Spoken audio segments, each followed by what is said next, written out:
bienvenidas. Clau, ¿Qué tal? ¿Cómo vamos? Comenzamos en toda la lectura del día de hoy. Estamos en nuestra lectura 99 en total del Junco. El próximo martes cumpliremos 100 lecturas, solamente lecturas, ¿no? Sin contar los encuentros que hemos tenido, los talleres de formación, la parte en la que presentamos los frutos artísticos. Sin contar eso, ya el próximo martes habremos leído 100 horas aquí en la comunidad. Así que bueno, como dato creo que nos queda bonito saber. Bien, solo para comenzar con un breve resumen ahora muy cortito, ya que tenemos la información fresca del martes. Yo les ponía esta frase de Hermann Hesse, de el libro de él que se llama El Demián, que dice, quien quiere nacer tiene que destruir un mundo, ¿no? Realmente les recomiendo, si no han podido leer El Demián, aquí en la comunidad hemos leído ya varios libros de Hesse, hemos leído El Lobo Estepario, el Siddhartha, y a manera personal es uno de mis escritores favoritos. Creo que, si no me equivoco, me he leído ya casi todos sus libros.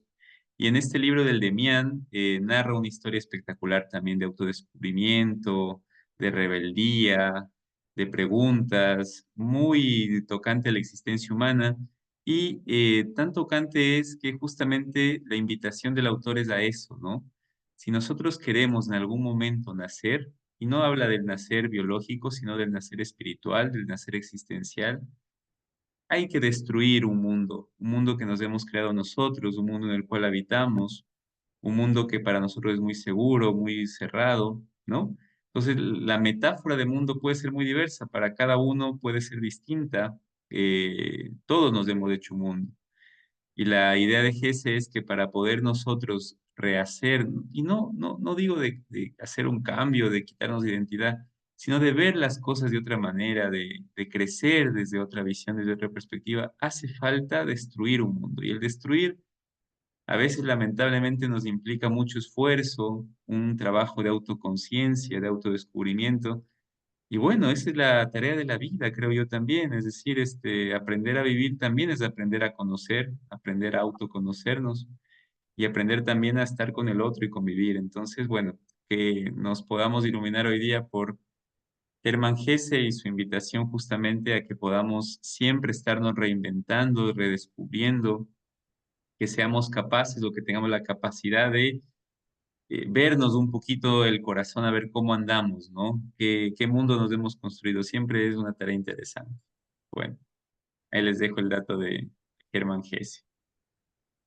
Y la invitación también, si es que pueden hojear el librito del Demián, es un libro muy cortito, no demora mucho en leerse, es una lectura súper rápida, igual que el Siddhartha, ¿no? Que vale la pena realmente. Son libros que ennoblecen el alma, ciertamente. Muy bien.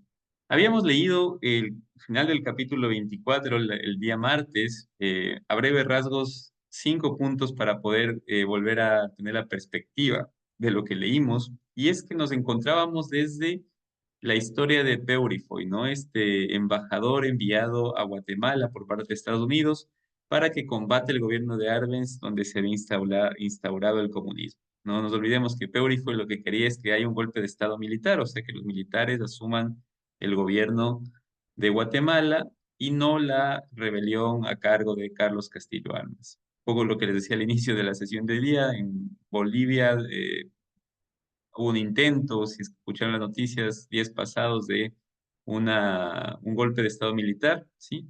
Entonces eso nos hace ver y darnos cuenta de que esto que nosotros vemos del siglo pasado no termina todavía de ser tan claro para el ser humano. Es decir, todavía pensamos que las democracias no son sinónimo de éxito, de progreso, sino que más bien pueden ser como impedimentos, ¿no? Es curioso que todavía en los países de Latinoamérica sigamos pensando que vale más un gobierno impuesto a la fuerza que un gobierno elegido democráticamente. Es muy curioso, es bastante interesante. Pero bueno, nos encontrábamos entonces con Peurifoy y lo que habíamos leído ya para acabar el capítulo 24 la vez pasada es que justamente este ejército liberacionista llevado por Castillo Armas que iba a atacar Venezuela comienza a fracasar, comienza a perder batallas, comienza a perder luchas.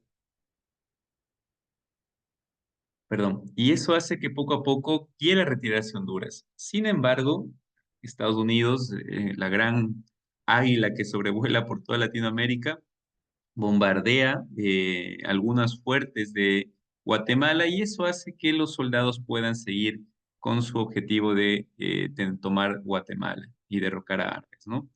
La estrategia fundamental, como decía el libro, es crear miedo y pánico para después poder invadir la ciudad. No nos olvidemos lo que pasó, por ejemplo, en el caso de Ecuador. Cuando se creó esta situación de miedo y pánico en la ciudad, una vez que entran los narcoterroristas al canal de televisión, el miedo hace que todos, absolutamente todos, caigamos a lo que el gobierno diga. El miedo es un gran movilizador del ser humano porque hace despertar el instinto primario del miedo, que es la huida, la autoconservación. Cuando hay miedo y pánico, uno hace lo que sea para autoconservarse a uno y a su familia, ¿no? Entonces, bueno, Arbenz intenta, para un poco contrarrestar esto, comprar armas y formar un pequeño grupo armado civil, ¿no? Para que pueda ser entrenado por los militares y ayude en la causa liberacionista, más bien dicho, antiliberacionista. Sin embargo, Peurifoy comienza a meter intriga en los militares, diciéndoles cómo es posible que la población esté armada, ustedes son los que tienen que armarse, les van a bancar el puesto, cuidado, ta, ta, ta. En fin, eso hace que no se logre ese objetivo. Y al final, como estaban ya en un periodo de crisis muy fuerte y próximos a ser invadidos, la cúpula militar pide reunirse con Arbenz y le piden que renuncie a su puesto de presidente por el bien de Guatemala, asegurándole que su renuncia hará dos cosas fundamentales. Primero, que los cambios y las reformas que él emprendió se mantuvieran y que por otro lado Castillo Armas no llegara al poder. Bueno, ya nos dimos cuenta que esas dos cosas fueron completas mentiras. Prepara su discurso final ya para renunciar a su presidencia. Llama a María Cristina Vilanova, su esposa, esta gran mujer, una intelectual hermosísima, aparte de sumamente dura y muy perspicaz. Ella ya sabía que algo iba a pasar, ya tenía las maletas listas, dice que cuando le llama. Y le dice que bueno, que prepara las maletas porque le han dado refugio en la Embajada de México y que ya va a renunciar al cargo. Y bueno, el capítulo termina diciendo que precisamente este gran figura de Arbenz se termina bebiendo un vasito de whisky. No nos olvidemos que cuando Arbenz iba a llegar al poder, estaba a punto, cuando iba a salir a dar su discurso presidencial como electo, de beberse su vasito de whisky. No era adicto a la bebida, recordemos. Y él dice, por Guatemala y por mi país no lo voy a hacer. Y bueno, ahorita termina en esta imagen tan sutil como tan icónica del vasito de whisky. Bien. Y finalmente habíamos leído el capítulo 25, que es un capítulo muy cortito, donde estamos en Ciudad de Guatemala nuevamente, solo que en cronológicamente hablando más actual, lo que nos está contando de Arbenz, no nos olvidemos que es lo que sucedió antes de que Castillo Armas tomara el poder. Esto de aquí es lo que sucedió cuando Castillo Armas ya muere y Enrique ya sale de la cárcel luego de 5 años, para ubicarnos un poquito, ¿no? Recordemos, Enrique está trabajando para el Turco en un negocio de casinos y de ayuda en el negocio ilícito de la droga, ¿no? Sobre todo de la cocaína. Enrique cambió su identidad, cambió su nombre, cambió su aspecto y sin embargo un día al salir de compras para su empleada, que era su cumpleaños, una mujer le reconoce y dice, Enrique, Enrique Trinidad Oliva, eres tú.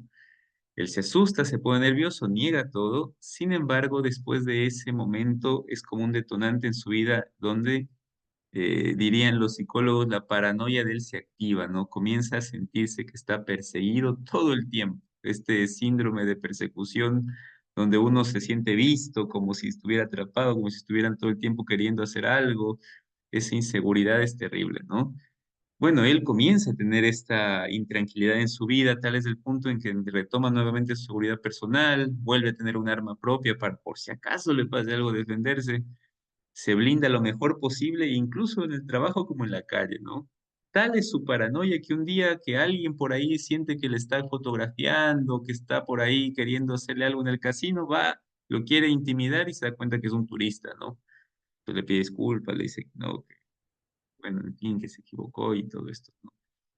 Sin embargo, llega un punto ya máximo de la paranoia, que es cuando alguien está tomando fotos de su casa por fuera, puede ser un turista, ¿no? Es decir, uno si es que vive en un lugar un poco transitado, que alguien tome fotos en las casas, ¿no? No es nada nuevo, ¿no? Sin embargo, Enrique lo siente como una persecución, como que le están tratando de fotografiar a él y le pide al turco que por favor le cambie de país, que no puede estar ahí. El turco acepta, le dice, bueno, ya, a ver, ándate a México unos días, como sabemos decir nosotros, a ver si se te pasa, ¿no? La locura. Entonces, bueno, con esas mismas frases le envío. Y bien, hasta ahí hemos llegado. De la lectura vamos a continuar y déjenme un ratito Les comparto, estamos en el capítulo 27, ¿no? Entonces, mientras yo voy alistando esto, también si pueden irse alistando ahí con su libro en físico, o si lo van a leer por acá, ya se los comparto ahorita. Ahí va, 27. Listos. Muy bien. A ver, ahí, pantalla. No sé si Tati andas por ahí que nos puede ayudar con la lectura, porfas. Aquí mismo estoy. A ver, capítulo 27. 27. Aguanta, aguanta. Ya, Son 32 capítulos, ¿no? listo, ahí Ah, va. ya un pasito. Muy bien, avanti entonces. Aunque casi todo el país escuchó en la radio el discurso en el que el presidente Jacobo Arbenz anunciaba su renuncia, probablemente las dos reacciones más extremas fueron la del embajador Peurifoy, de alegría eufórica. No era esa renuncia la demostración de que su estrategia del golpe institucional había triunfado y permitiría acabar con los comunistas de inmediato, y la del coronel Castillo Armas, que allá en Esquípulas, su cuartel general, tuvo una nueva rabieta descomunal, con los acostumbrados ajos y cebollas que sus subordinados escucharon silenciosos. El embajador John Emile Peurifoy se apresuró a escribir un informe al Departamento de Estado. La renuncia de Arbenz probaba que el ejército en pleno le había dado la espalda. La subida al poder de las Fuerzas Armadas facilitaría la eliminación de todos los elementos subversivos atrincherados en la administración, la clausura de los sindicatos beligerantes y el cese instantáneo de las políticas discriminatorias contra la United Fruit. Él se entrevistaría de inmediato con el coronel Carlos Enrique Díaz, el nuevo presidente, para exigir la ejecución de aquellas medidas. El mensaje del coronel Castillo Armas a la CIA, es decir, al señor Frank Wisner, con copia al coronel Brodfrost, era muy distinto. No se alegraba en lo absoluto de lo ocurrido y consideraba la renuncia del mudo Arbenz una mojiganga para salvar los peores excesos de la Revolución de Octubre, una farsa a la que se prestaba ese sirviente y cómplice de Arbenz, que era el jefe del ejército, el coronel Arbencito II. Lo probaba el que hubiera permitido al expresidente lanzar aquel mensaje por radio, insultando al ejército liberacionista y a él mismo, y acusando a los Estados Unidos de planear, apoyar y dirigir la invasión. Es decir, repitiendo todos los infundios comunistas, él no se presentaría a este enjuague político. Si Estados Unidos cometía la insensatez de apoyar al coronel Carlos Enrique Díaz, él lo denunciaría y regresaría de inmediato a Honduras. Desde allí, haría saber al mundo que los comunistas guatemaltecos habían triunfado una vez más y ahora apoyados por Washington, con la pantomima de la renuncia de Arbenz para que todo siguiera igual y los rojos continuaran destruyendo Guatemala. Cara de hacha urgía la CIA, la madrastra, al Departamento de Estado y al presidente Eisenhower a no dejarse engañar por el embajador Peurifoy, el cowboy, y exigir la renuncia inmediata del Arbencito II. Él jamás negociaría con ese comunista y seguiría el tiempo que hiciera falta al frente del ejército liberacionista. Finalmente, les informaba que, luego de escuchar la renuncia de Arbenz, ya se habían puesto en contacto con él muchos militares guatemaltecos ofreciendo una tregua y algunos su apoyo abierto a la invasión. Las bravatas de Castillo Armas no eran todas falsas. Era cierto que desde que oyeron por la radio la renuncia de Arbenz, la confianza en la revolución a la que la mayoría de los oficiales de las Fuerzas Armadas se habían resignado, más por obediencia que por convicción, se vino abajo. Los oficiales se sintieron libres de elegir. La elección de la mayoría fue, por cierto, pensar que en ese periodo de desorden e incertidumbre que comenzara era preferible sumarse a la invasión de Castillo Armas, quien contaba con el apoyo de Estados Unidos, que seguir respaldando una revolución, una de cuyas víctimas sería, a la corta o a la larga, como les aseguraba el incansable embajador Peurifoy, el ejército guatemalteco. Por eso, el coronel Víctor León, que presidía las fuerzas gubernamentales que defendían Zacapa y que hasta ahora había enfrentado con resolución a los invasores, envió un emisario a Castillo Armas, la misma noche de la renuncia de Arbenz, pidiéndole una tregua para abrir negociaciones de paz. Esa decisión, le decía, estaba respaldada por todos los oficiales de su mando. El embajador Peurifoy no pudo celebrar lo que creía su victoria. A las pocas horas de enviar su informe, recibió un mensaje cifrado de su jefe, John Foster Dulles, quien en términos severos le decía que de ninguna manera se podía aceptar que el coronel Carlos Enríquez Díaz reemplazara a Arbenz en la presidencia. Claramente, había una complicidad entre ambos, ya que Díaz había permitido que el exmandatario pronunciara ese discurso de despedida, insultando y calumniando a los Estados Unidos y atacando a Castillo Armas y a los liberacionistas. El embajador debía exigir al coronel Díaz que se apartara del cargo y tratar de formar una junta militar de veras independiente, sin vínculos con Arbenz, a la que había que presionar incluso con la amenaza de una invasión militar para que negociara con el coronel Castillo Armas, quien se había comprometido de manera categórica a acabar con todas las reformas comunistas.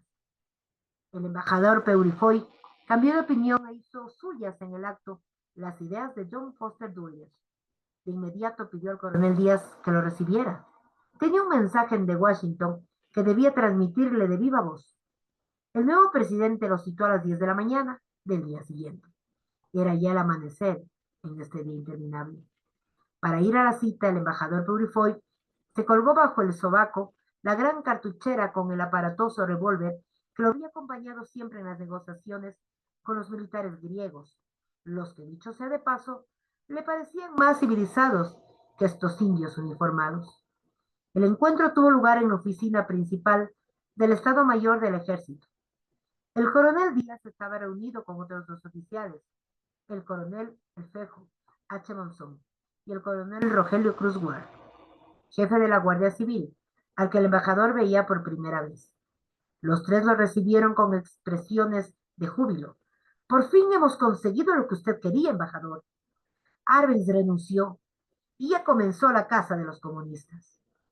En efecto, luego de los saludos, el coronel Díaz informó a Peurifoy que había dado órdenes pertinentes para que se detuviera a dirigentes sindicales, afiliados del Partido Guatemalteco del Trabajo y demás subversivos en todo el territorio nacional. Solo que, por desgracia, añadió, varios dirigentes del Partido Guatemalteco del Trabajador alcanzaron a pedir asilo anoche en la Embajada de México. El embajador primo, Villa Michel, que es su cómplice, se lo concedió. Usted tiene la culpa por haber hecho tan mal su trabajo, coronel Díaz, lo increpó Peurifoy de manera agresiva, convencido de que si no les ganaba la moral desde el principio, estaba perdido. Al oírlo, la alegría desapareció de los rostros de los tres. No entiendo lo que quiere decir, embajador, reaccionó por fin el coronel Díaz. Lo entenderá de inmediato, coronel, repuso Peurifoy, con el mismo tono enérgico y balanceando el índice a la altura de la cara del oficial guatemalteco. Nuestro acuerdo no contempla que Arbenz renunciara después de pronunciar un discurso que ha escuchado toda Guatemala, insultando a Estados Unidos, acusándonos de conspirar contra las reformas sociales para defender los intereses de la UNIFREED, y en el que atacara a Castillo Armas y su gente, a la que le llamó una banda de mercenarios que de ser derrotada, algo que por lo visto usted se ha comprometido a hacer. Ahora, el coronel Díaz estaba lívido, pero Ifoy no le dejó retomar la palabra. Los otros dos oficiales permanecían callados y muy pálidos. El intérprete traducía las palabras del embajador muy rápido, imitando su energía y sus ademanes amenazantes. Tampoco estaba en nuestro acuerdo, prosiguió el diplomático, dar tiempo a Arbenz para que alertara a todos los comunistas del régimen, a fin de que se asilaran no solo en la Embajada de México, también en las de Colombia, Chile, Argentina, Brasil, Venezuela, etcétera, etcétera. Lo están haciendo desde anoche, sin que el ejército o la policía lo impidan. Esto no es lo que acordamos. Mi gobierno se siente ofendido e insultado por lo ocurrido y tomará todas las providencias del caso. Coronel Díaz, se lo digo de manera muy clara. Usted no es aceptable para los Estados Unidos como presidente de Guatemala. Usted no puede reemplazar a Arbenz. Se lo digo oficialmente. Si no renuncia, aténgase a las consecuencias. Usted sabe de sobra cuál es la situación de su país. La flota naval de Estados Unidos rodea a Guatemala tanto por el Pacífico como por el Caribe. Los marines están listos para desembarcar y hacer en pocas horas el trabajo que usted no ha hecho. No arrastre a su país a un holocausto. Renuncie de inmediato a presidir la Junta de Gobierno y facilite una solución pacífica de este impasse. Evite una invasión y una ocupación militar, la sangre que correría y el daño terrible que sufriría Guatemala si esto ocurre. Cayó y escudriñó las caras de los tres coroneles. Estaban rígidos, en posición de atención y mudos. ¿Es este un ultimátum?, dijo, por fin el coronel Carlos Enríquez Díaz. La voz le temblaba y en sus ojos había un brillo de lágrimas. Sí, lo es, afirmó el embajador con resolución, pero de inmediato ablandó los gestos y el tono de sus palabras. Lo animo a que haga un acto de patriotismo, coronel. Renuncie y salve a Guatemala de una invasión que dejaría miles de muertos y un país en ruinas. No pase a la historia como un militar que por orgullo permitió la aniquilación de su patria. Renuncie y trataremos de pactar una junta militar de 3 o 4 miembros que acepte negociar con el coronel Castillo Armas. Un acuerdo que sea aceptable para mi gobierno y que permita a Estados Unidos colaborar con la democratización y la reconstrucción de Guatemala. Pese al silencio y la palidez de los tres coroneles, el embajador Peurifoy supo que esta vez también, como allá en Grecia, había ganado la partida. Respiró tranquilo. Los tres coroneles, después de mirarse entre ellos, ahora sentían y se esforzaban por sonreír, aunque sus sonrisas tuvieran algo de macabro. Le ofrecieron asiento, pidieron café y aguas minerales y sacaron cigarrillos. Comenzaron a conversar mientras fumaban, echándose el humo en las caras, y, apenas una hora después, se habían puesto de acuerdo en los miembros de la nueva junta, en el país al que se enviaría al coronel Carlos Enríquez Díaz como embajador, y en el texto anunciado a los guatemaltecos el nombramiento de la nueva junta militar, que en aras de la paz y la fraternidad estaría ya a negociar con el coronel Castillo Armas un acuerdo, sin vencedores ni vencidos, para inaugurar una nueva era de la libertad y de democracia en Guatemala. Apenas salió de la jefatura del Estado Mayor, el diplomático, nada más llegar a la embajada, llamó por teléfono a Washington e informó minuciosamente de lo ocurrido. Ahora el problema era evidente, el coronel Carlos Castillo Armas. Este exigía la rendición inmediata de las Fuerzas Armadas gubernamentales y quería entrar a la cabeza del Ejército Liberacionista a la ciudad de Guatemala en una gran parada militar. Habrá que poner de rodillas también al mequetrefe ese, se dijo Peurifoy. Se le han subido demasiado los humos. Estaba agotado, pero como siempre las situaciones límite despertaban en él una efervescencia eufórica, una necesidad física de actuar y correr riesgos.